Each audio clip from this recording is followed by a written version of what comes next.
Salam, hər vaxtınız xeyir. Bugün sizlərə çox qarışdırılan kalsium mübadiləsi prosesini və prosesdə iştirak edən hormonları izah edəcəm. Kalsium həzm sisteminə qida maddələri ilə daxil olur bildiyimiz kimi. Kalsiumun işarəsi, kimyəvi işarəsi bu şəkildə olacaq. Kalsium həzm sisteminə daxil olur. Əvvəla bu proses baş verir. Ağız, udulaq, qida borusu, mədə, nazik bağırsaq, həzmə məruz qalan kalsium bağırsaqdan qana keçməlidir.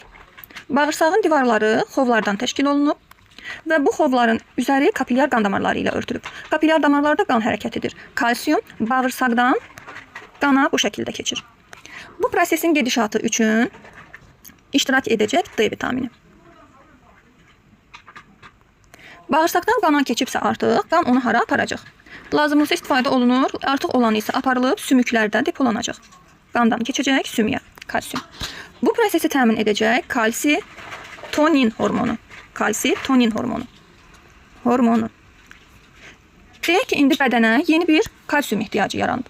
Qanda da kifayət qədər yoxdur. Bədən nə edəcək? Ehtiyatda olan, sümükdə saxlanılmış o ehtiyatda olan kalsiumu sümükdən çıxaracaq və yenidən qana keçməsini təmin edəcək.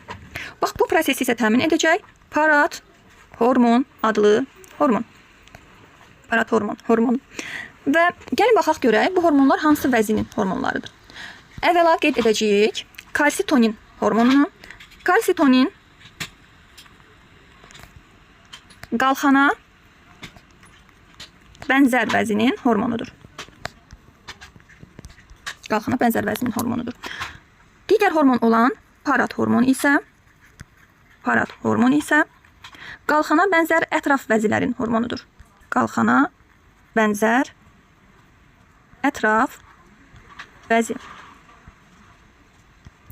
Demək ki, kalsiumun qandan sümüyə keçməsini qalxana bənzər vəzinin hormonu təmin edir.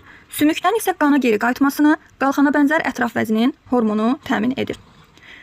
Burada bir detalı da əlavə edəcəm. İnsan orqanizminə bir sutka ərzində 700 mg təqribən kalsium toplana bilir və eyni miqdarda da orqanizmdən sümük toxumasından 700 mg kalsium çıxarıla bilir. Əgər atmosferin təzyiqi aşağıya düşürsə, aşağı atmosfer təzyiqi orqanizmdə müvazinəti, tarazlığı itirməyə səbəb ola bilər. Həmin o müvazinəti saxlamaq üçün orqanizmin daha çox kalsiuma ehtiyacı olur.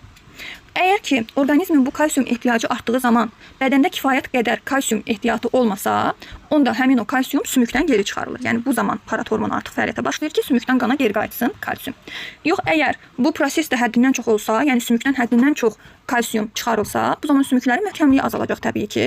Bu da sümük ağrıları yarada bilər, müxtəlif sümük xəstəlikləri formalaşdıra bilər, xüsusilə də yaşlı insanlarda. Deyəcəklərim bu qədər, sağ olun.